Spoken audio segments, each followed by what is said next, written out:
Hai, Assalamualaikum everyone. Welcome back to my YouTube channel. Kembali semula dalam rancangan kisah seram. Kisah seram kali ini ialah tentang seorang budak yang dia duduk di rumah yang agak puaka, dan satu malam tu ada benda yang ikut dia masuk dalam rumah. Dan sejak dia kena kacau tu, dia kena demam teruk gila. Okay, so cerita kali ni sangat intense, sangat creepy. Make sure korang tengok video ni sampai habis. But before you do, don't forget to like, share, subscribe to my YouTube channel untuk support aku grow. Okay, without further ado, let's get right into it. Bismillahirrahmanirrahim. Okay, nama aku Imran, bukan nama sebenar. Aku ni duduk dekat satu rumah ni. Kawasan rumah aku ni memang kawasan perkuburan. Tapi rumah aku ni memang betul-betul dekat dengan rumah nenek aku lah. Itu salah satu sebab kenapa kita orang satu family duduk dekat rumah tu. Tapi beza rumah aku dengan rumah nenek aku ni, rumah nenek aku ni dekat bawah bukit, rumah aku ni dekat atas bukit. Dan dekat atas bukit ni memang penuh, dikelilingi dengan hutan, and tak ada rumah lain. Ada rumah kita orang je. Okay, so dekat situ lagi korang dah boleh agak lah. Memang rumah ni keras lah.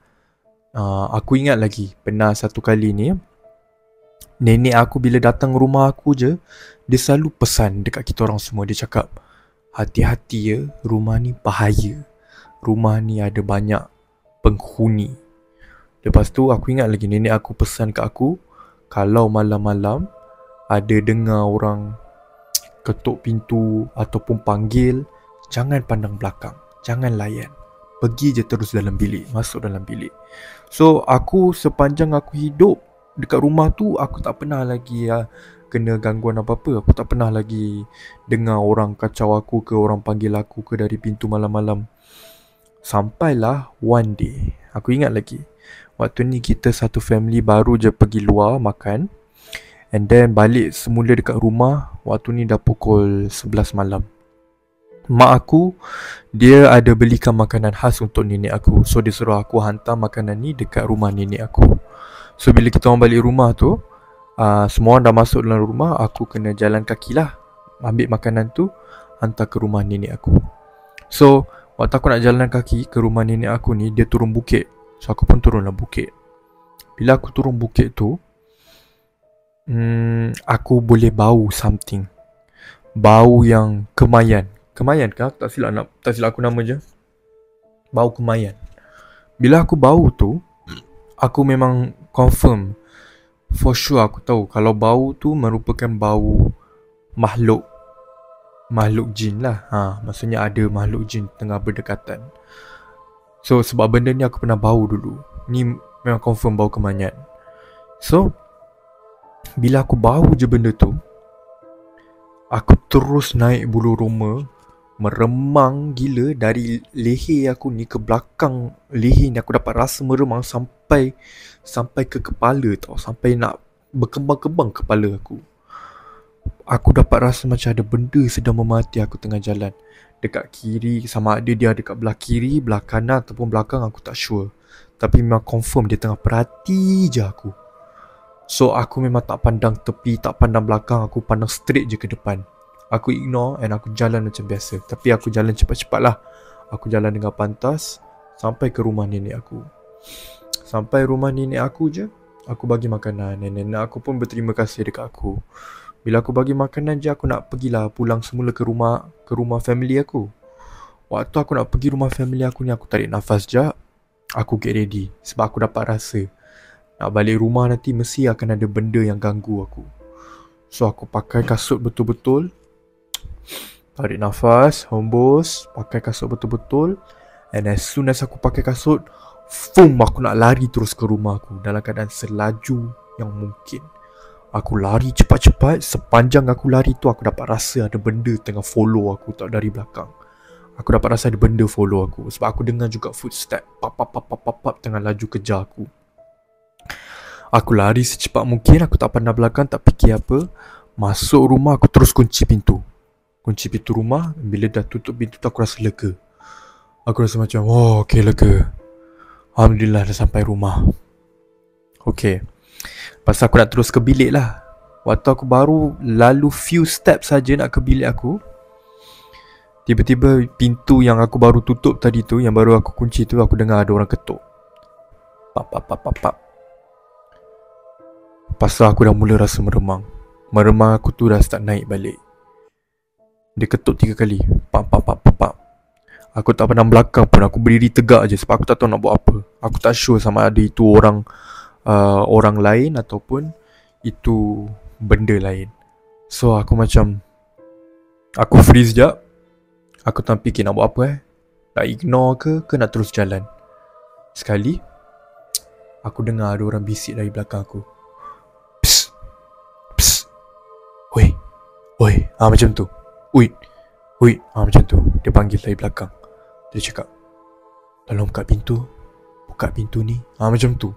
Bila aku dengar tu je, aku terus teringat balik pesanan daripada nenek aku. Nenek aku cakap, ingat kalau malam-malam dengar orang panggil ke, orang ketuk pintu ke, jangan layan.